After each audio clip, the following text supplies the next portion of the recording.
Здравствуйте. В прямом эфире новости Татарстана, в студии Даяна Саитова. Начнем с истории ТССР. 24 апреля 1952 года ЦК КПСС принял постановление об образовании областей в составе Татарской ССР. Так в республике появились 3 области – Казанская, Чистопольская и Бугульминская. Но уже через год они были упразднены. В этот день, 3 года спустя, приказом министра нефтяной промышленности СССР в Бугульме организован институт Татнефть. Они занимались поиском и разведкой нефтяных месторождений и строительством новых скважин. Институт и сегодня является одним из крупнейших научных центров нефтяной отрасли. Это чем был богат день в прошлом, а сейчас о событиях настоящего. В Казани под снос пошло здание 1934 года постройки.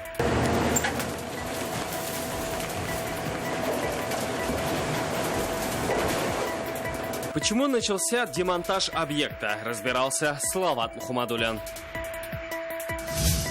У них нет документов на проживание, а прокуратура их не пугает. Городская проверка была у нас уже. Не знаю, вот что суд скажет. С незаконными жильцами встретилась Юлия Муратова. Казанцы просят защитить экопарк озера Харовое от хулиганов. За одну ночь вот все деревья вдоль центральной аллеи были выломаны. Что спасет экопарк озера Харовое, по мнению жителей, расскажет Вероника Гайнудинова. Первый блогер на деревне. Работать над собой, совершенствоваться и лучше быть примером для многих. Как парень из башкирского села стал звездой в интернете и привлек внимание сотен тысяч подписчиков, расскажет Зарина Ахметова. 14 новых случаев коронавируса подтверждено сегодня в Татарстане. 10 человек госпитализированы, 4 лечатся на дому. У них легкая или бессимптомная форма болезни. Из новых случаев только 1 завозной, остальные контактные. Больше всего зараженных в Казани – 8 человек. На втором месте Дрожжановский район, там 3. Из больниц выписано 11 человек. В целом по стране число заболевших сегодня составляет 68 622 человека. Самоизоляция – наиболее действенный способ в борьбе с пандемией. Об этом говорят врачи. Но, как показывает статистика, не все придерживаются режима. Лидером в антирейтинге по-прежнему остаются Челны. Там показатель составляет 2,1 балла. На второе место снова вышла Казань. Следом идут Чистополь, Альметьевск, Бугульма, Нижнекамск. Самыми сознательными остаются жители Елабуги и Лениногорска. Герой Советского Союза Борис Кузнецов обратился к татарстанцам и в режиме онлайн попросил соблюдать режим самоизоляции. Руководители одной компании, расположенной в Лаишевском районе, подарили ветерану компьютер, чтобы он мог из дома общаться с близкими. Сам герой уже месяц не выходит из дома.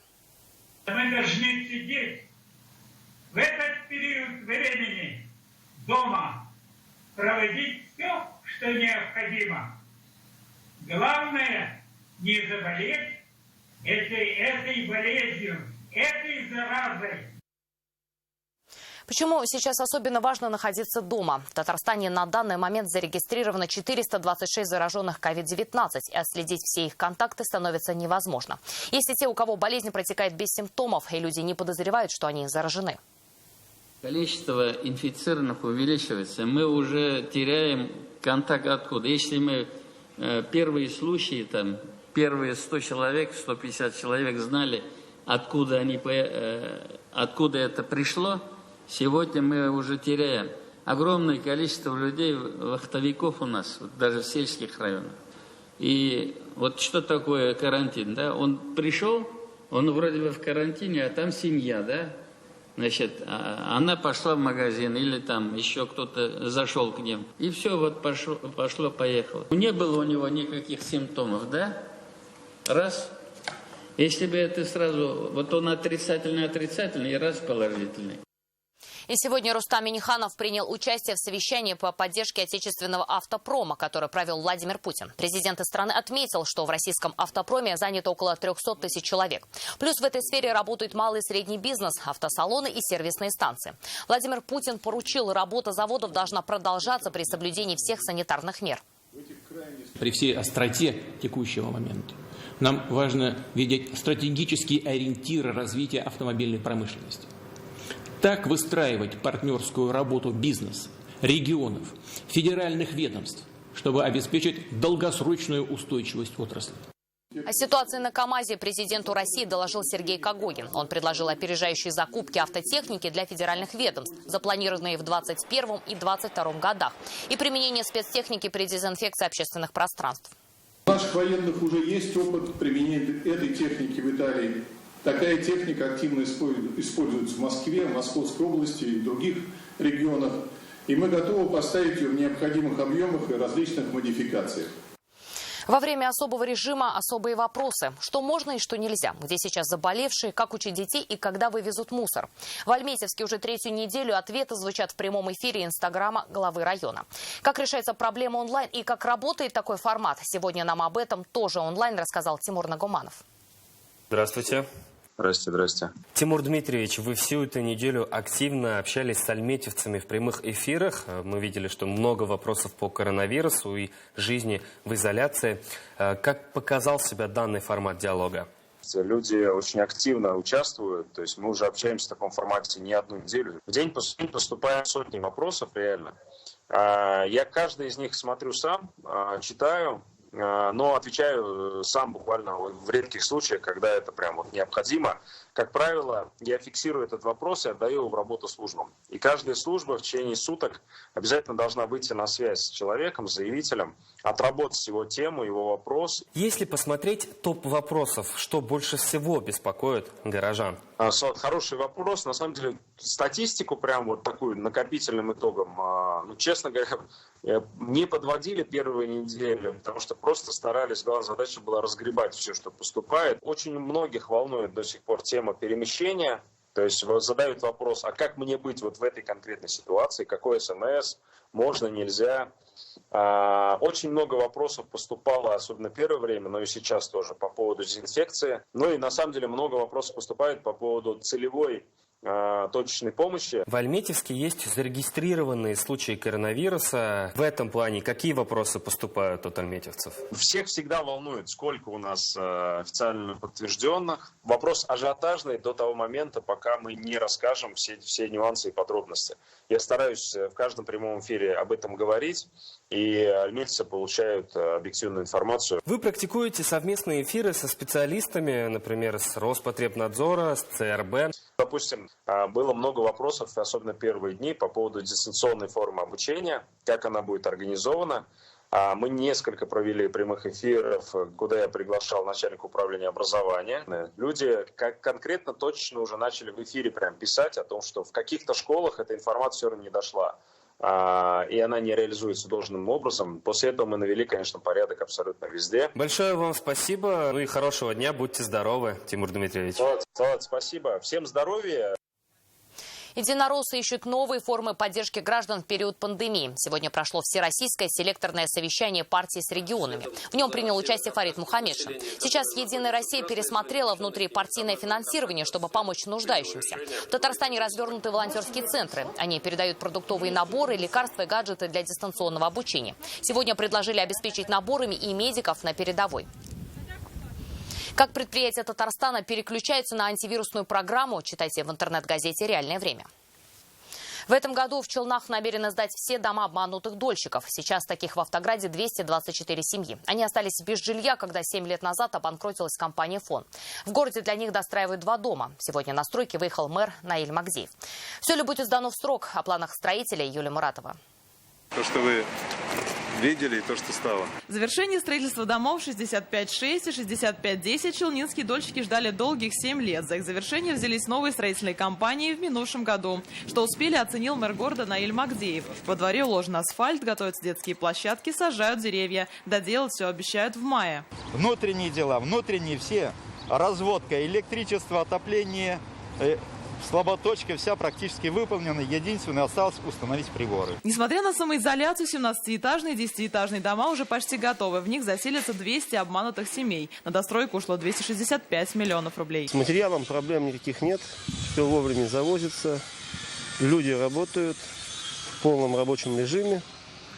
Все, идем в графике. Финансирование ведется по проекту поддержки дольщиков. Успешно. Еще 5 лет назад обманутыми были почти 1000 челнинских семей. Сейчас больше половины живут в своих квартирах. Ситуацию мы развернули таким образом, что нашли муниципальные, республиканские федеральные земли, для того, чтобы в обмен на это наши строительные компании смогли, еще раз говорю, решить эту проблему. На все строительные программы помощи дольщикам за 5 лет властями Автограда и республики был выделен почти 1 миллиард рублей. К лету свои квартиры получат еще 25 дольщиков, дома 65-3. Он включен в реестр в порядке 3-й очереди. А в столице республики остаются еще 9 долгостроев. Их заселят в следующем году. Юлия Муратова, Ильшат Аюпов, Рамиль Закиев, ТНВ, Набережные Челны. Строительная техника, снос стены, столб пыли. Такую картину сегодня увидели казанцы на улице Назарбаева. Там начали демонтаж здания бывшей школы 1934 года постройки. Объект исторической средовой застройки, но без статуса памятник культурного наследия. Почему было решено разрушить здание и что будет на его месте? Об этом нам в эксклюзивном интервью рассказал руководитель комитета по охране объектов культурного наследия.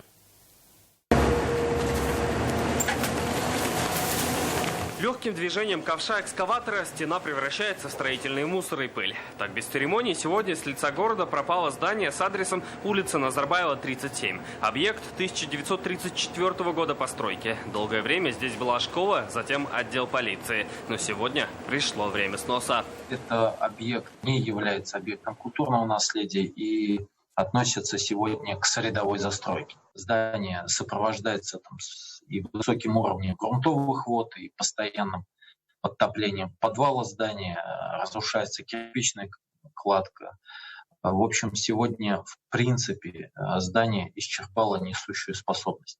И по словам экспертов, была опасность его разрушения. Решение о демонтаже принималось после комплексного обследования. Но, что называется, свято место пусто не бывает. А потому вскоре здесь появится другое здание. Уже вот в соцсетях пишут, что построится новый торговый центр или еще что-то.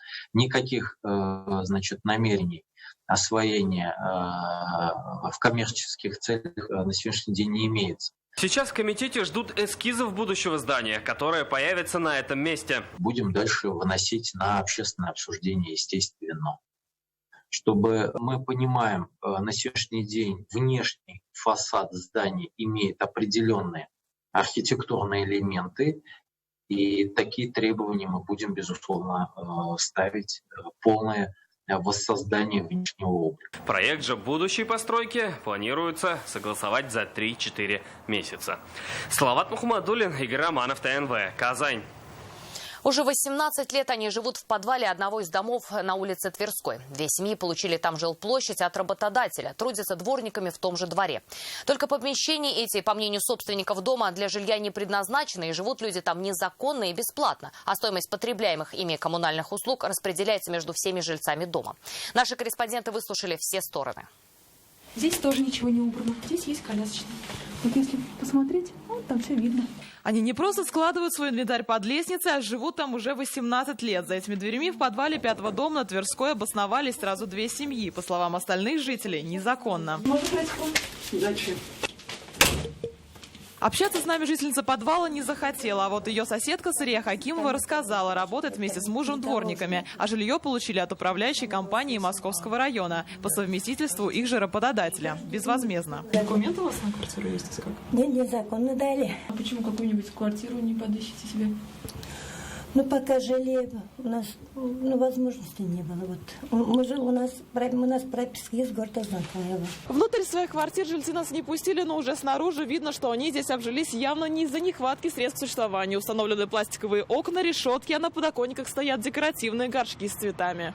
По словам собственников дома, здесь незаконным жильцам жить удобно. Не приходится платить коммунальные услуги. Счета вместо них оплачивают остальные жильцы. Хотя сами обитатели подвала утверждают обратное. Платите что? Коммунальные?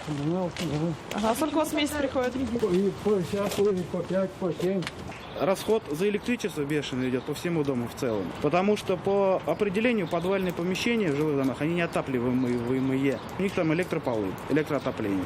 За их выселение и справедливость супруги Чигаровы борются уже полгода. По их словам, участковый мер не принимает. Администрация советует обратиться в суд. Предписание о незаконном проживании на общедомовой территории прокуратура вынесла еще полгода назад. Для нас удивительно, что прокуратура вынесла предписание, все.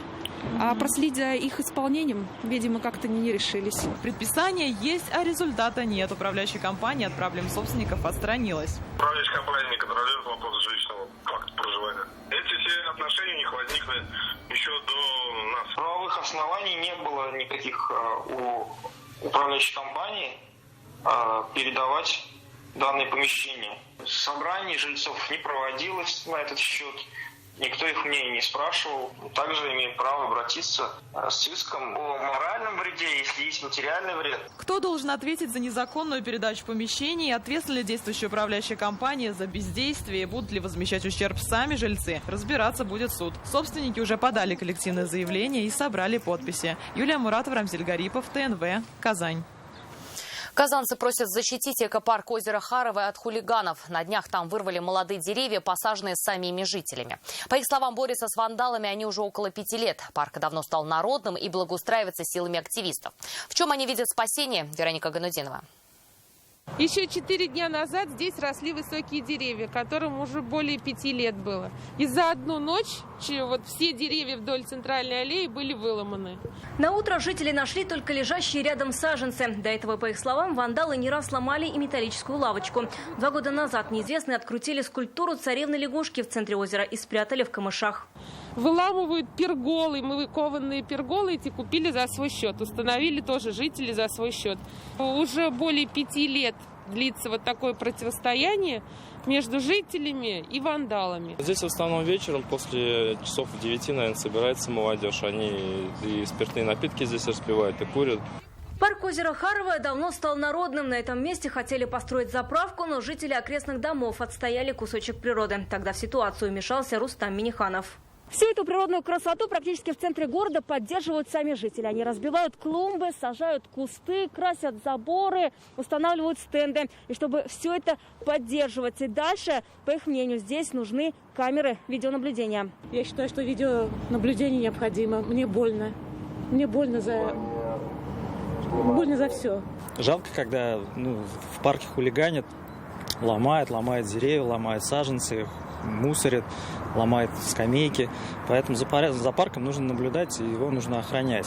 Жители просят установить видеонаблюдение по проекту формирования городской среды. Войдет ли Харовое в программу и появятся ли камеры в парке, мы узнали в Комитете по внешнему благоустройству исполкома Казани. С учетом обращений граждан запланировано выездное обследование парка с составлением схемы видеонаблюдения. После согласования схемы правоохранительными органами будет произведен расчет стоимости оснащения парка камерами видеонаблюдения и направлено обращение о финансировании данных работ. Обследование парка обещают провести после завершения пандемии и улучшения эпидобстановки. Вероника Ганудинова, Рамзиль Гарипов, ТНВ, Казань.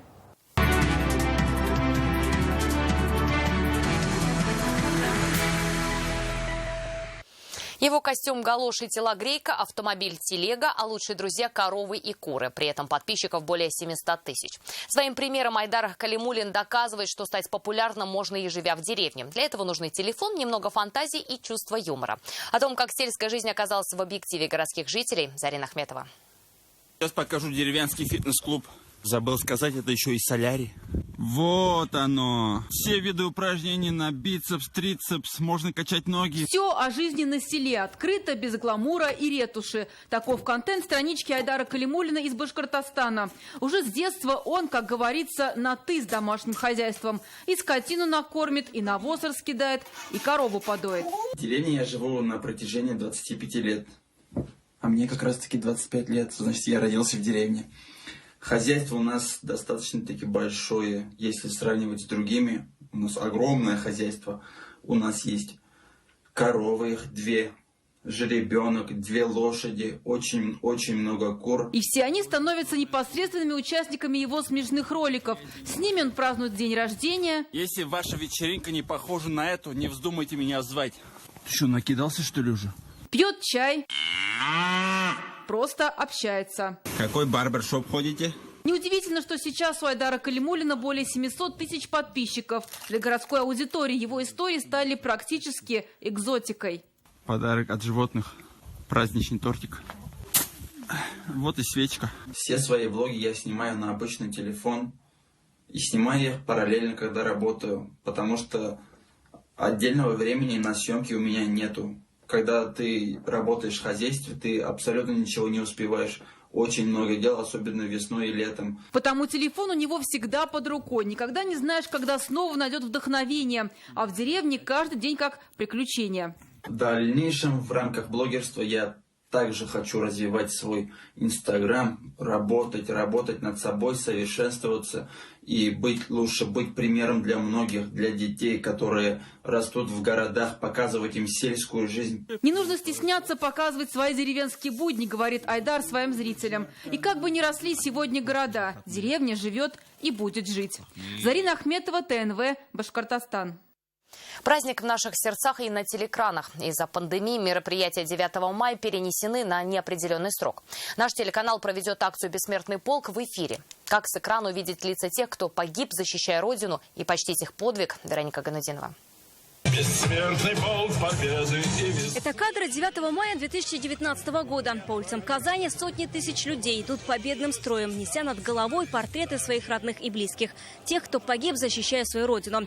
В этом году пандемия внесла свои коррективы. Пройти в шествие бессмертного полка возможности нет. Но наш телеканал приглашает всех рассказать о фронтовиках-победителях в эфире ТНВ. Военный парад уж мы не сможем показать, провести, но вот частичку бессмертного полка мы можем организовать на экранах телевизоров, поэтому мы обращаемся к многочисленным нашим телезрителям, чтобы они нам прислали фотографии участников войны. Чтобы фотографии героев попали на экраны, с фотографиями напишите краткую информацию. Кто на снимке, как зовут, дата рождения и смерти, если известно, где воевал. Все это нужно прислать на почту, указанную на экране. Опубликовать фотографию с той же самой информацией можно и в Инстаграме. Для этого нужно всего лишь отметить аккаунт нашего канала и поставить хэштег «Бессмертный полк ТНВ». Ваши страницы должны быть открыты. Мы ждем очень большой объем фотографий, поэтому Центром компьютерного дизайна подготавливается программа «Скрипт» для обработки этих фотографий и оперативной подготовки выдачи в эфир. Фотографии принимаются до 5 мая. Лица тех, кто до конца боролся за наше с вами мирное небо, можно будет увидеть в эфире в День Победы. Вероника Ганудинова, Игорь Романов, Александр Вольнов, ТНВ, Казань. Всех жителей Приволжского федерального округа в этом году объединит масштабный песенный марафон «Наш День Победы». В год 75-летия Победы в Великой Отечественной войне наша легендарная и всеми любимая песня прозвучит на теле- и радиоэфирах всех 14 регионов округа. И прозвучит она на родных языках народов Поволжья. Уже в эту субботу старт дадут наши соседи Мордовия. Как песня «День Победы» объединила народы этой республики, мы покажем сейчас, а сам клип увидите на нашем телеканале завтра в 8:55 утра. Это День Победы, порохом пропах. Это праздник с сединою на висках. Это радость со слезами на глазах. День Победы, День Победы, День Победы. Великую песню композитора Давида Тухманова и поэта Владимира Харитонова называют вторым гимном России. С 1975-го без нее не прошло ни одно торжество 9 мая. Тем удивительнее ее история. Главную песню о победе сначала даже не пропускали в эфир, а именитые композиторы критиковали тексты и музыку за недостойную такого события простоту. Но когда ее впервые исполнил Лев Лещенко, зал плакал. Так композиция стала любимой в стране, остается и сегодня. Песня «День Победы» объединит жителей Поволжья в единый народный коллектив. Национальные республики исполняют куплеты на родных языках. Участник проекта, солист Мордовской филармонии Андрей Бачканов, спел на ирзянском.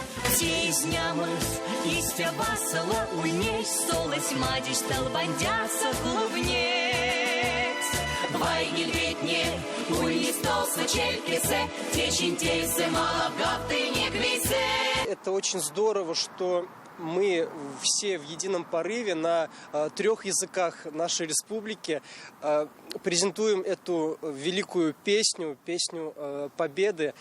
И на самом деле вот именно такие моменты, они объединяют людей, и именно в такие моменты мы становимся единым целым. Съемки клипов во всех регионах проходили в конце февраля и в начале марта до введения режима самоизоляции и распространения режима повышенной готовности в связи с коронавирусной инфекцией. И сегодня в условиях ограничительных мер такое исполнение песни на языках народов Поволжья становится особенно пронзительным.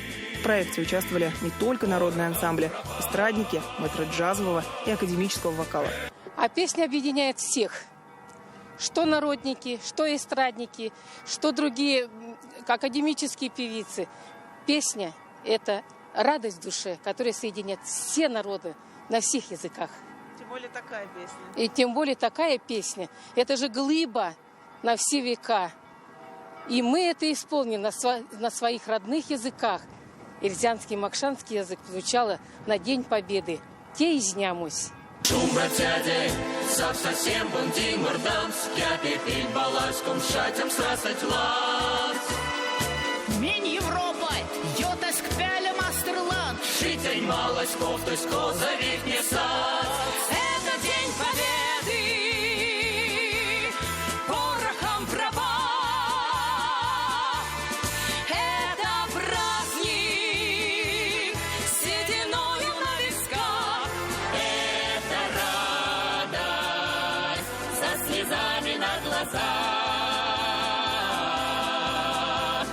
День Победы, День Победы, День Победы. Слова легендарной песни простые и понятные. Даже в переводе на макшанский или ирзянский не теряется мелодика и ритм. А еще ее наизусть знает с детства каждый. Репетиции прошли на одном дыхании. Для этой песни не нужна была репетиция. Ее пели все. Поисковики, танцоры, волонтеры, профессиональные артисты с именем, без званий, государственные ансамбли. Пускай кусочек маленький, потому что эта песня одна на всех. Песни творческих коллективов со всего округа будут транслироваться на местных телеканалах и радио с 25 апреля по 8 мая. Каждый день к акции будет присоединяться новый регион. В День Победы, 9 мая, легендарная песня прозвучит в исполнении всех музыкальных коллективов, принявших участие в марафоне. Видеоклипы можно будет найти в соцсетях и на Ютубе по хэштегам «Песни Победы», «Песни Победы ПФО» и «Наш День Победы». Сегодня Мордовия передает эстафету своим соседям. Мы начинаем и передаем нашу творческую эстафету дорогим друзьям Приволжского федерального округа и предлагаем: поддержите нас. Пойте песню Победы, пойте на своем родном языке, как это делали мы. Рассказывайте о Великой Победе. Победа в Великой Отечественной войне. Победа одна на всех. Марина Еремкина, Евгений Садков, Андрей Купряшкин. Вести. Мордовия. Итак, клип песни «День Победы» из Мордовии ТНВ покажет завтра в 8:55. А у нас на этом все. Оставаясь дома, будьте в курсе всех событий вместе с нами. Еще больше новостей в наших соцсетях ВКонтакте, Инстаграм. Сейчас прогноз погоды. До встречи.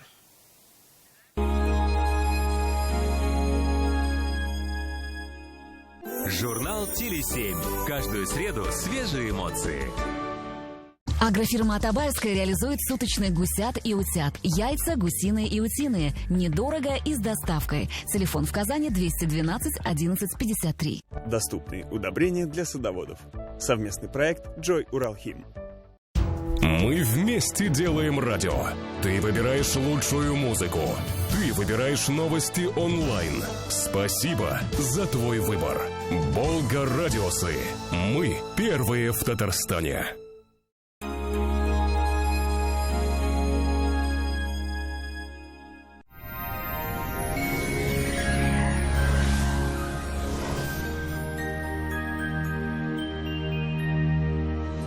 Здравствуйте! Время новостей о погоде. В студии София Егорова. О погоде после полезной информации. Хотите новый шкаф-купе? Качественно, в срок, да еще и со скидкой 20%. Звоните в Данил Мастер 2 167 166. Или приходите в Казань, Восстание 23. По данным сервиса Яндекс.Погода, в Бугульме, Бавлах и Азнакаево в предстоящие сутки будет облачно. Ночью и днем пройдет снег, местами сильный. Дневные температуры будут в пределах плюс 9. В набережных Челнах, Нижнекамске и Елабуге пасмурно, сыро и ветрено. Ожидаются снегопады и плюс 7-8 градусов. В Агрызе, Менделеевске и Актаныше ожидается облачная погода. Станет теплее, но снег, переходящий в дождь, усилится. Плюс 5-8 градусов. В Арске, Кукмаре и Балтаси ожидается облачная погода и осадки в виде снега и дождя. Потеплеет плюс 7. В Болгаре, Дрожжаном и Буинске будет пасмурно, ветрено. Пройдет снег и дождь. Днем тепло, плюс 10-11 градусов. В Альметьевске, Чистополе и Мамадыше ожидается снег. К вечеру дождь и плюс 9. В предстоящие сутки температура повысится, а осадки усилятся. В Казани ожидается облачная погода. Ночью и днем снегопады разной интенсивности. А вечером пройдут дожди. Ночью около 0 градусов. А днем потеплеет до 9 градусов со знаком плюс. Ветер южный, порывистый. Атмосферное давление 743 миллиметра ртутного столба. Влажность воздуха 81%. Магнитное поле Земли спокойное. Берегите себя и оставайтесь дома. На этом наш выпуск завершен. До свидания.